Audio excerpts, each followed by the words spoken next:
Hello friends, ನಮಸ್ತೆ. Welcome to my cooking channel Mane Ruchi Mysuru. ಎಲ್ಲರೂ ಹೇಗಿದ್ದೀರಾ? ಚೆನ್ನಾಗಿದ್ದೀರಾ ಅಂದ್ಕೊಂಡಿದ್ದೀನಿ. ಬನ್ನಿ, ಇವತ್ತು ಸೀಸನಲ್ಲಿ ಸಿಗುವಂತಹ, ವಿಂಟರಲ್ಲಿ ಸಿಗುವಂಥ ಸ್ಪೆಷಲ್ ಆದ ನಮ್ಮದು ಹರಿ ಮಟರ್ ಅಥವಾ ಹಸಿ ಬಟಾಣಿ ಅಂತಾರಲ್ವ, ಅದರದ್ದು ವಿಡಿಯೋ ತೊಗೊಂಬಂದಿದ್ದೀನಿ. ವರ್ಷಾನುಗಟ್ಲೆ ಆದರೂ ಕೆಡೋದಿಲ್ಲ ನೋಡಿ. ಈ ಥರ ನಾವು ಫ್ರೀಸ್ ಮಾಡಿ ಇಟ್ಟಿದ್ರೆ ತುಂಬ ಚೆನ್ನಾಗಿರುತ್ತೆ. ಯಾವುದೇ ಕಲರಲ್ಲಿ ಚೇಂಜಸ್ ಆಗೋದಿಲ್ಲ. ಯಾವುದೇ ಕೆಮಿಕಲ್ಗಳನ್ನು ಹಾಕದೇನೆ ನಾವೇ ಹೆಲ್ದಿಯಾಗಿ ಮತ್ತು ನೀಟಾಗಿ ನಾವು ಫ್ರೀಸ್ ಮಾಡಿ ಇಡ್ಬೋದು. ಫ್ರಿಜ್ಜು ವರ್ಷಾನುಗಟ್ಲೆ ನಾವು ಯೂಸ್ ಮಾಡ್ಕೋಬೋದು. ಮತ್ತು ಪ್ರತಿಯೊಂದು ರೆಸಿಪಿಗಳಲ್ಲೂ ನಾವು ಇದು ಯೂಸ್ ಮಾಡೇ ಮಾಡ್ತೀವಿ. ತುಂಬ ಗ್ರೇವಿಗಳಲ್ಲಿ, ಪಲ್ಯಗಳಲ್ಲಿ ಮತ್ತು ಕಚೋರಿ ಮಾಡೋದ್ರಲ್ಲಿ, ಸ್ನ್ಯಾಕ್ಸ್ ಮಾಡೋದ್ರಲ್ಲಿ, ಪ್ರತಿಯೊಂದಕ್ಕೂ ನಮಗೆ ಇವು ಹಸಿ ಬಟಾಣಿ ತುಂಬಾ ರುಚಿ ಕೊಡುವಂತಹ ಒಂದು ವೆಜಿಟೇಬಲ್ ಅಂತ ಅನ್ಬೋದು. ಯಾವ ಸೀಸನಲ್ಲಿ ಏನು ಸಿಗುತ್ತೆ ಅದನ್ನು ನಾವು ತಿನ್ನಬೇಕು ಮತ್ತು ಸ್ಟೋರ್ ಮಾಡಿ ಇಟ್ಕೊಂಡ್ರೆ ಒಳ್ಳೇದಲ್ವ. ಮತ್ತು ಪ್ರತಿಯೊಬ್ಬರಿಗೂ ಇಷ್ಟವಾಗುವಂಥ ಒಂದು ವೆಜಿಟೇಬಲ್ ಅಂದರೆ ಇದು ಹಸಿ ಬಟಾಣಿ ಅಂತ ಹೇಳ್ಬೋದು.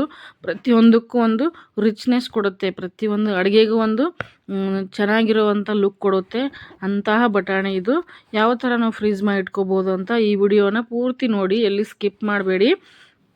ಪೂರ್ತಿ ವಿಡಿಯೋ ನೋಡಿ. ಇದೇ ಥರ ನೀವು ಫ್ರೀಸ್ ಮಾಡಿಟ್ಟಿದ್ರೆ ಏನಾಗುತ್ತೆ, ತುಂಬಾ ಚೆನ್ನಾಗಿರುತ್ತೆ. ಯಾವುದೇ ಸೈಜಲ್ಲಿ ಚಿಕ್ಕದು ದೊಡ್ಡದು ಆಗೋದಿಲ್ಲ, ಕಲರಲ್ಲಿ ಚೇಂಜಸ್ ಆಗೋದಿಲ್ಲ, ಯಾವುದೇ ಕೆಮಿಕಲ್ಲು ಬಳಸಿಲ್ಲ ಫ್ರೆಂಡ್ಸ್. ಮನೇಲಿರೋ ಸಾಮಗ್ರಿಗಳು ಹಾಕಿಬಿಟ್ಟು ಈಸಿಯಾಗಿ ನಾವು ಸ್ಟೋರ್ ಮಾಡಿ ಇಟ್ಕೋಬೋದು. ಇದು ನೋಡಿ 2 kg ಅಷ್ಟು ಹಸಿ ಬಟಾಣಿ ಇದೆ. ಇಲ್ಲಿ ಒಂದು ದೊಡ್ಡ ಪಾತ್ರೆಗೆ ನಾನು ಪೂರ್ತಿ ಒಂದು ಪಾತ್ರೆಯಲ್ಲಿ ಸ್ವಲ್ಪ ಕಮ್ಮಿಯಷ್ಟು ನೀರು ಹಾಕ್ಕೊಂಡು ಇಟ್ಕೊಂಡಿದ್ದೀನಿ. ಚೆನ್ನಾಗಿ ನೀರು ಕುದಿಬೇಕು ಫ್ರೆಂಡ್ಸ್. ಕುದಿಯೋ ನೀರಾಗೆ ನಾವು ಹಾಕಿದ್ರೆ ಏನಾಗುತ್ತೆ, ಚೆನ್ನಾಗಿರುತ್ತೆ. ಅದು ಎಷ್ಟು ದಿನ ಇಟ್ಕೊಂಡ್ರು ಫ್ರಿಜ್ಜಲ್ಲಿ ಏನೂ ಆಗೋದಿಲ್ಲ. ಅದು ನಾವು ಅದ್ರ ಪಕ್ಕದಲ್ಲೇ ನಾವು ಐಸ್ ನೀರು ಇಟ್ಕೋಬೇಕಾಗುತ್ತೆ. ಇದರಲ್ಲಿ ಹಾಕಿದ ತಕ್ಷಣ ಇದರಲ್ಲಿ ಹಾಕಬೇಕು ನೋಡಿ, ತಣ್ಣೀರು ಇಟ್ಕೋಬೇಕು. ಪೂರ್ತಿ ಫ್ರಿಜ್ಜಲ್ಲಿರುವಂಥ ತಣ್ಣೀರು ಇಟ್ಕೊಂಡ್ರೆ ಏನಾಗುತ್ತೆ, ಹಾಗೆ ಇರುತ್ತೆ, ಹಾಳೋದಕ್ಕಿಲ್ಲ. 2 ಸ್ಪೂನಷ್ಟು ಉಪ್ಪು, 1 ಸ್ಪೂನಷ್ಟು ಸಕ್ಕರೆ ಹಾಕೋತಾ ಇದ್ದೀನಿ ನಾನು. ಇದರಿಂದ ನಮಗೂ ಕಲರು ಮತ್ತು ಸೈಜಲ್ಲಿ ಏನೂ ವ್ಯತ್ಯಾಸ ಆಗೋದಿಲ್ಲ. ಇದು ನಾವು ಕಂಪಲ್ಸರಿ ಬಿಸಿ ನೀರಿಗೆ ಹಾಕೋಬೇಕಾಗತ್ತೆ. ಇದೇ ರೇಷುವಲ್ಲಿ ಮತ್ತು ಇದೇ ಥರ ಮಾಡಿ ಇಟ್ಕೊಳ್ಳಿ, ತುಂಬ ಚೆನ್ನಾಗಿ ಬರುತ್ತೆ. ಇದು ನಾವು ಫ್ರೀಝರಲ್ಲಿ ಇಟ್ಟಿದ್ರೂ ಹಾಗೆ ಇರುತ್ತೆ, ಏನೂ ಚೇಂಜಸ್ ಇರೋದಿಲ್ಲ. ಹೊರಗಡೆ ಸಿಗುತ್ತೆ, ಫ್ರೋಝನ್ ಮಟರ್ ಸಿಗುತ್ತೆ ಮಾಲ್ಗಳಲ್ಲಿ, ಅಂಗಡಿಗಳಲ್ಲಿ. ಅದರಲ್ಲಿ ಕೆಮಿಕಲ್ ಇರುತ್ತೆ ಮತ್ತು ಯಾವುದು ಥರ ತೊಗೊಂಡಿರ್ತಾರೋ ಮಟರು, ಎಷ್ಟು ಹಳೆಯದು ಗಲೀಜು ಏನೂ ನೋಡ್ಕೊಳ್ಳೋದಿಲ್ಲ, ಹಾಗೆ ಇಟ್ಟಿರ್ತಾರೆ, ಹೈಜಿನಾಗಿರೋದಿಲ್ಲ. ಈ ಥರ ನಾವು ಮನೇಲಿ ಮಾಡ್ಕೊಂಡ್ರೆ ಏನಾಗುತ್ತೆ, ಹೆಲ್ದಿಯಾಗಿರುತ್ತೆ ನೋಡಿ. ಕುದಿಯೋ ನೀರಿಗೆ ಎಲ್ಲ ಹಸಿ ಬಟಾಣಿನೂ ಕ್ಲೀನ್ ಮಾಡಿ ಇಟ್ಕೊಂಡಿರೋ ಹಸಿ ಬಟಾಣಿನೂ ಹಾಕೋಬೇಕಾಗುತ್ತೆ. 2 kg ಅಷ್ಟು ನಾನು ಮಾಡಿ ಇಟ್ಕೋತಾ ಇದ್ದೀನಿ. ನಿಮಗೆ ಎಷ್ಟು ಬೇಕಷ್ಟು ನೋಡಿ ಇಟ್ಕೊಂಡು.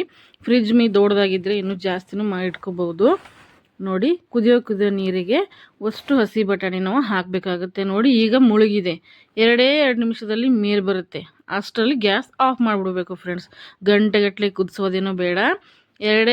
1 ರಿಂದ 2 ನಿಮಿಷ ಅದು ಮೇಲೆ ಬಂದುಬಿಟ್ರೆ ತೆಗಿಬಿಡ್ಬೇಕು ಫ್ರೆಂಡ್ಸ್ ಎಲ್ಲ. ಇಲ್ಲಾಂದರೆ ಸಣ್ಣ ಆಗಿಬಿಡುತ್ತೆ ಮತ್ತು ಕಲರಲ್ಲಿ ಚೇಂಜಸ್ ಇರುತ್ತೆ. 2 ನಿಮಿಷದಲ್ಲಿ ನಾವಿದು ಬಿಡಬೇಕಾಗತ್ತೆ ಅಷ್ಟೇ. ಗ್ಯಾಸ್ ಆಫ್ ಮಾಡಿಬಿಟ್ಟು ಡೈರೆಕ್ಟ್ ಬಿಸಿನೀರಿಂದ ಡೈರೆಕ್ಟ್ ಐಸ್ ನೀರಿಗೆ ಹಾಕೋಬೇಕು. ವಿಡಿಯೋ ನೋಡಿ ಮುಂದೆ ಗೊತ್ತಾಗುತ್ತೆ, ಸ್ಕಿಪ್ ಮಾಡಬೇಡಿ. ಮುಂದೆ ಚೆನ್ನಾಗಿರೋ ವಿಷಯಗಳು ಇದ್ದಾವೆ ನೋಡಿ. ಈ ಥರ ನಾವು ಕುದಿಯೋ ನೀರಿಗೆ ಹಾಕಿದ ತಕ್ಷಣ ಎಲ್ಲನೂ ಮುಣುಗ್ತವೆ. ಆಮೇಲೆ 2 ನಿಮಿಷಕ್ಕೆ ಈ ಥರ ಅಷ್ಟು ಪ್ರತಿಯೊಂದು ಹಸಿ ಬಟಾಣಿನೂ ಮೇಲೆ ಬರುತ್ತೆ ನೋಡಿ. ಈ ಥರ ಬಂದ್ರೇನು ಆಗಿದೆ ಅಂತ ಅರ್ಥ, ಅಂದರೆ ನಾವು ಫ್ರೀಸ್ ಮಾಡೋಕ್ಕೆ ರೆಡಿಯಾಗಿದೆ ಅಂತ ಅರ್ಥ ನೋಡಿ. ಈಗ ಏನು ಮಾಡಬೇಕು, ತಕ್ಷಣ ನಾವು ಐಸ್ ನೀರಿಗೆ ಟ್ರಾನ್ಸ್ಫರ್ ಮಾಡ್ಕೋಬೇಕು ಫ್ರೆಂಡ್ಸ್. ಇನ್ನೂ ಯಾರೆಲ್ಲ ಸಬ್ಸ್ಕ್ರೈಬ್ ಆಗಿಲ್ಲ ಪ್ಲೀಸ್ ಸಬ್ಸ್ಕ್ರೈಬ್ ಮಾಡ್ಕೊಂಡು ನೋಡಿ ಫ್ರೆಂಡ್ಸ್. ಹಾಗೆ ನೋಡಬೇಡಿ, ಸಬ್ಸ್ಕ್ರೈಬ್ ಮಾಡ್ಕೋತೀರಾ ಮತ್ತು ಅನ್ಸಬ್ಸ್ಕ್ರೈಬ್ ಆಗ್ತೀರಾ, ಹಾಗೆ ಮಾಡಬೇಡಿ. ಕಮೆಂಟ್ ಮಾಡಿ, ನಾವು ರಿಪ್ಲೈ ಮಾಡ್ತೀವಿ ನೋಡಿ. ಈಗ ಡೈರೆಕ್ಟು ನಾವು ತಣ್ಣೀರಿಗೆ ಹಾಕೋಬೇಕು ಫ್ರೆಂಡ್ಸ್. ಇದು ಫಸ್ಟು ತಲೆಯಲ್ಲಿ ಇಟ್ಕೊಳ್ಳಿ ಫ್ರೆಂಡ್ಸ್. ಡೈರೆಕ್ಟ್ ಕುದಿಯೋ ನೀರನ್ನು ಗ್ಯಾಸ್ ಆಫ್ ಮಾಡಿದ ತಕ್ಷಣ 2 ನಿಮಿಷ ಗ್ಯಾಸ್ ಮೇಲೆ ಇಟ್ಟು ಅವೆಲ್ಲ ಹಸಿ ಬಟಾಣಿ ಮೇಲೆ ಬಂದಮೇಲೆ ತಕ್ಷಣ ನಾವು ತಣ್ಣೀರಿಗೆ ಹಾಕೋಬೇಕು. ಯಾಕಂದರೆ ಅದು ಪ್ರೊಸೆಸ್ಸು ಫುಲ್ ಸ್ಟಾಪ್ ಆಗಿಬಿಡುತ್ತೆ, ಅಂದರೆ ಕುದಿಯೋದಿಲ್ಲ ಮತ್ತು ಅದೇ ಸೈಜು, ಅದೇ ಕಲರು, ಅದೇ ಟೇಸ್ಟಲ್ಲಿ ಹಾಗೆ ಉಳಿಯುತ್ತೆ. ತಣ್ಣೀರಿಗೆ ಹಾಕಿದ್ರೆ ಕಲರ್ ಚೇಂಜ್ ಆಗೋದಿಲ್ಲ ಮತ್ತು ಸೈಜು ಚೇಂಜಸ್ ಆಗೋದಿಲ್ಲ. ಎಲ್ಲ ತಣ್ಣೀರಿಗೆ ಹಾಕಿಬಿಟ್ಟು 15 ರಿಂದ 20 ನಿಮಿಷ ಹಾಗೆ ಬಿಡಬೇಕು. ಅಷ್ಟು ತಣ್ಣಗಾಗ್ಬಿಡ್ಬೇಕು ನೋಡಿ, ತಣ್ಣೀರಲ್ಲೇ ಇರಬೇಕು ನೋಡಿ. ಅದೇ ಥರ ಇದೆ. ನಾನು ಒಂದು ಅರ್ಧ ಗಂಟೆ ಇಟ್ಟಿದ್ದೆ ತಣ್ಣೀರಲ್ಲಿ, ಹಾಗೇ ಇದೆ ನೋಡಿ, ಏನೂ ಚೇಂಜಸ್ ಆಗಿಲ್ಲ. ಈಗೇನು ಮಾಡಬೇಕು, ಒಂದು ನೀಟಾಗಿರೋ ಒಂದು ಬಟ್ಟೆ ತಗೊಳ್ಳಿ, ಕಾಟನ್ ಬಟ್ಟೆನ. ಅದರಲ್ಲಿ ಏನು ಮಾಡಬೇಕು, ನಾವು ಹಸಿ ಬಟಾಣಿನ ಎಲ್ಲನೂ ಶೋಧಿಸಿಬಿಟ್ಟು ಹಾಕೋಬೇಕಾಗತ್ತೆ ನೋಡಿ. ಪೂರ್ತಿ ತಣ್ಣಗಾದ್ಮೇಲೆ ನೀವು ಈ ಥರ ಸ್ಟ್ರೈನ್ ಮಾಡ್ಕೋಬೇಕು. ಪ್ರತಿಯೊಂದು ನೀರು ಹನಿ ನೀರು ಹೋಗಬೇಕು. ಈ ಥರ ಚಿಕ್ಕದ್ರಲ್ಲಾರು ಮಾಡ್ಕೊಳ್ಳಿ, ಇಲ್ಲಾಂದ್ರೆ ದೊಡ್ಡ ತೂತಿರುವಂಥ ಸ್ಟ್ರೈನರಲ್ಲೂ ಸಹ ಮಾಡ್ಕೋಬೋದು. ನೋಡಿ ಅದರಲ್ಲೂ ಮಾಡ್ಕೋಬೋದು, ಈ ಥರ ಸ್ಟ್ರೈನರಲ್ಲೂ ಮಾಡ್ಕೋಬೋದು. ಎಲ್ಲರೂ ನೀರನ್ನ ಸ್ಟ್ರೈನ್ ಮಾಡಿಕೊಂಡು ಒಂದು ಕಾಟನ್ ಬಟ್ಟೆಯಲ್ಲಿ ನೀಟಾಗಿ ಆರಾಕಬೇಕಾಗುತ್ತೆ. ನೋಡಿ ಫ್ರೆಂಡ್ಸ್, ಸ್ವಲ್ಪನೂ ಹನಿ ನೀರು ಇರಬಾರ್ದು. ನೀರಿದ್ರೆ ಏನಾಗುತ್ತೆ, ಐಸ್ ಗಡ್ಡೆ ಆಗಿಬಿಡುತ್ತೆ.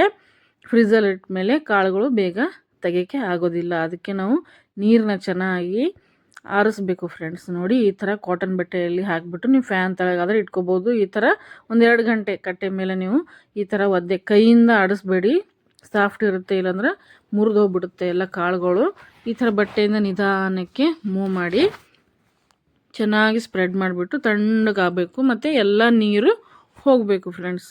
ಪೂರ್ತಿ ನೀರೆಲ್ಲ ಗಾಳಿಗೆ ಆರಿ ಹೋದ್ಮೇಲೆ ನಮಗೆ ಫ್ರೀಸ್ ಮಾಡೋಕ್ಕೆ ರೆಡಿ ಆಗುತ್ತೆ ಫ್ರೆಂಡ್ಸ್. ನೋಡಿ ಕಲರ್ ನೋಡಿ, ಸೈಜ್ ನೋಡಿ, ಅದೇ ಥರ ಇದೆ ಅಲ್ವಾ. ರೆಡಿ ಆಯಿತು ನೋಡಿ ನಮ್ಮ ಫ್ರೋಝನ್ ಮಟರು. ಈ ಥರ ಹಸಿ ಬಟಾಣಿ ನಾವು ಸ್ಟೋರ್ ಮಾಡಿ ಇಟ್ಕೊಳ್ದ್ರೆ ಏನಾಗುತ್ತೆ, ನಾವು ಸೀಸನ್ ಅಲ್ಲದೆ ಸೀಸನು ನಾವು ಎಲ್ಲ ರೆಸಿಪಿಗಳು ಮಾಡ್ಕೋಬೋದು. ಮತ್ತು ಎಲ್ಲ ಸ್ನ್ಯಾಕ್ಸ್ಗಳಿಗೂ ತುಂಬಾ ಚೆನ್ನಾಗಿರುತ್ತೆ. ನಾನು ಈ ಥರ ಡಬ್ಬಗಳಲ್ಲಿ ಏರ್ಟೈಟ್ ಡಬ್ಬದಲ್ಲಿ ಹಾಕ್ತಾಯಿದ್ದೀನಿ. ನೀವು ಬೇಕಾದರೆ ಜಿಪ್ ಲಾಕ್ ಕವರ್ ಸಿಗುತ್ತೆ ಹಸಿ ಬಟಾಣಿ ಹಾಕೋಕ್ಕೆ. ಮತ್ತು ನಮ್ಗೆ ತಿಂಡಿಗಳಿಗೆಲ್ಲ ಪ್ಯಾಕ್ ಮಾಡಿರ್ತಾರಲ್ವ ಕವರು, ಮತ್ತು ಸೀರೆ ಕವರ್ ಎಲ್ಲ ಇರುತ್ತೆ ನೋಡಿ, ಅದರಲ್ಲಿ ನೀವು ಹಾಕಿಬಿಟ್ಟು ಫ್ರೀಸ್ ಮಾಡ್ಕೋಬೋದು. ನಾನು ಈ ಥರ ಬಾಕ್ಸಲ್ಲಿ ಏರ್ಟೈಟ್ ಬಾಕ್ಸಲ್ಲಿ ಹಾಕೋತಾ ಇದ್ದೀನಿ. ನೋಡಿ ನಿಮ್ಗೆ ಎಷ್ಟು ಬೇಕಷ್ಟು ನೀವು ಮಾಡ್ಕೋಬೋದು. ನಾವು 1.5-2 kg ಅಷ್ಟು ಹಸಿ ಬಟಾಣಿ ಇದೆ ಮಾಡ್ಕೊಂಡಿದ್ದೀನಿ. ಇದೇ ಥರ 2 ಬಾಕ್ಸಲ್ಲಿ ಹಾಕಿಟ್ಟಿದ್ದೀನಿ. ನೋಡಿ ಈ ಥರ ಹಾಕಿಟ್ಟಿದ್ದೀನಿ. ಏರ್ಟೈಟ್ ಇರಬೇಕು ನೋಡಿ. ಕಲರು ಮತ್ತು ಸೈಜು ಅದೇ ಥರ ಇದೆ, ಯಾವುದೂ ಚೇಂಜಸ್ ಆಗಿಲ್ಲ, ಮತ್ತು ಯಾವುದು ಕೆಮಿಕಲ್ ಯೂಸ್ ಮಾಡಿಲ್ಲ. ಮತ್ತು ಒಳ್ಳೆ ಹೆಲ್ದಿ ಆಗಿರೋವಂಥ ಮತ್ತು ಒಳ್ಳೆ ಫ್ರೆಶ್ ಆಗಿರೋವಂಥ ಹಸಿ ಬಟಾಣಿ ತರಬೇಕು. ಹಾಳಾಗಿರೋದು, ತೂತು ಬಿದ್ದಿರೋದು, ಹುಳ ಹತ್ತಿರೋ ತರಕ್ಕೆ ಹೋಗಬೇಡಿ.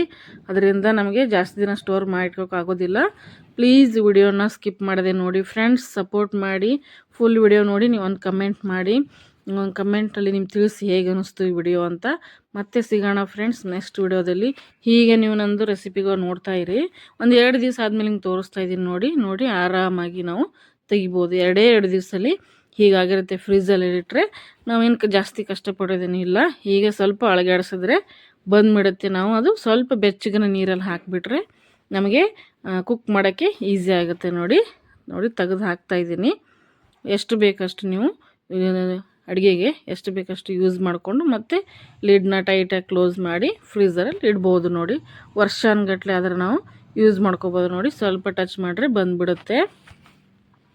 ಈಸಿಯಾಗಿ ನಾವು ಯೂಸ್ ಮಾಡ್ಕೋಬೋದು. ಹೇಗೆ ಅನ್ನಿಸ್ತು ನೋಡಿ.